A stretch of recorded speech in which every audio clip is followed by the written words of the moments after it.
Premature greying of hair এই কথাটা আমরা অনেকেই শুনেছি, বা অকালে চুল পেকে যাওয়া। আমাদের ডাক্তারি পরিভাষায় যাকে বলা হয় ক্যানাইটিস বা প্রিম্যাচিওর ক্যানাইটিস, খুব সাধারণ একটা অসুখ। আমাদের এই দক্ষিণ এশিয়ায় মোটামুটি 20-25-এর আগে যদি চুল পেকে যায় তাকে আমরা বলি যে প্রিম্যাচিওর গ্রেইং অফ হেয়ার। কেন পেকে যায়? চুলের যে রং সেটা নির্ভর করে মেলানিন নামের রঞ্জকের ওপরে। এখন চুলের গোড়ায় থাকে যে মেলানোসাইট কোষ, সেগুলো যখন কম মেলানিন তৈরি করে তখন চুলটা সাদা হয়ে যায়। এটা বংশগত হতে পারে। অনেক ফ্যামিলিতে দেখবেন যে অনেকের তাড়াতাড়ি চুল পাকে, আবার অনেক ফ্যামিলিতে 70-এর উপরেও দেখা যায় অনেকেরই একদম কুচকুচে কালো চুল। অক্সিডেটিভ স্ট্রেস একটা ব্যাপার, শরীরে ফ্রি র্যাডিক্যাল বেড়ে গেলে মেলানোসাইটের ক্ষতি হতে পারে। কিছু কিছু ভিটামিন বা খনিজের ঘাটতি, বিশেষ করে ভিটামিন B12 আমরা যদি দেখি সেটার, বা ফোলেট, এগুলোর অভাব, আয়রন, কপার। থাইরয়েডের সমস্যা, হাইপোথাইরয়েডিজম যদি কারো থাকে তাহলে হতে পারে। কিছু অন্যান্য অটোইমিউন রোগ, যেমন ধরুন ভিটিলিগো যদি থাকে, সেটি থাকে, তাদেরও একটু আগে চুল পেকে যাওয়ার ব্যাপার থাকতে পারে। যারা স্মোকার মানে বা ধূমপায়ী, তাদেরও আমরা দেখি একটু প্রিম্যাচিওর গ্রেইং এর একটা টেন্ডেন্সি। কিছু জেনেটিক সিন্ড্রোম, এগুলো বিরল ব্যাপার।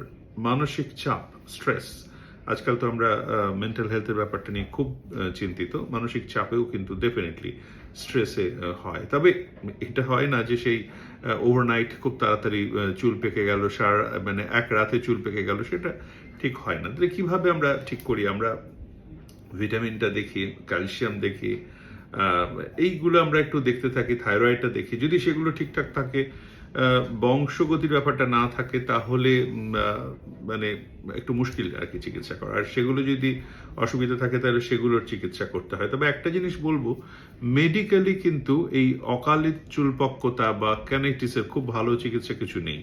আর চিকিৎসক হিসেবে, বিশেষ করে ডার্মাটোলজিস্ট হিসেবে, আমরা কখনোই চুলে রং করতে বলি না, সেটা আমার চুল দেখেই বুঝতে পারছেন।